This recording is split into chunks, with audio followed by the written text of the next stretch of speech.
naitwa Rukia Musa Ali, mwanachama wa CCM.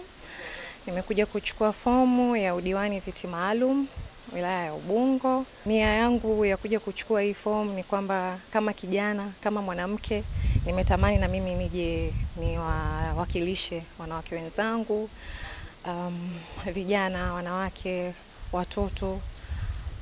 Kama kijana na kama tunavyopewa fursa, nimeona na mimi nisikae nyuma, nije niweke potential yangu, uwezo, yani na nguvu, talanta nilokuwa nayo katika kuleta maendeleo kwenye kata yangu na wilaya nzima.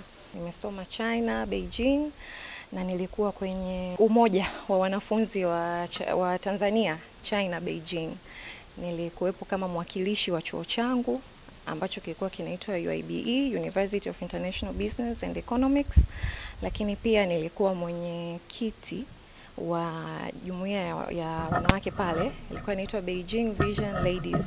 Kwa mimi nilikuwepo kama mwenyekiti, nilihudumu kwa mwaka mmoja. Kama nitapata ridhaa kutoka kwa wananchi na wanaonipigia kura, mimi naahidi kuleta maendeleo, kutatua kero na changamoto zilizokuwepo hasa kwa wamama, kwa mfano hii mambo ya mikopo, elimu ya fedha, mambo ya ukatili wa kijinsia na vitu kama hivyo, kuhakikisha pia ustawi wa jamii unaenda vizuri. Kaja TV ni channel bora kabisa, ipo kwa ajili ya kukuletea matukio mbalimbali kama vile habari, matukio ya kijamii, kisiasa, kiuchumi, michezo, mikutano ya Injili, harusi na ibada mubashara. Usiache kusubscribe, kucomment na kulike ili uendelee kupata taarifa mbalimbali kutoka hapa Kaja TV.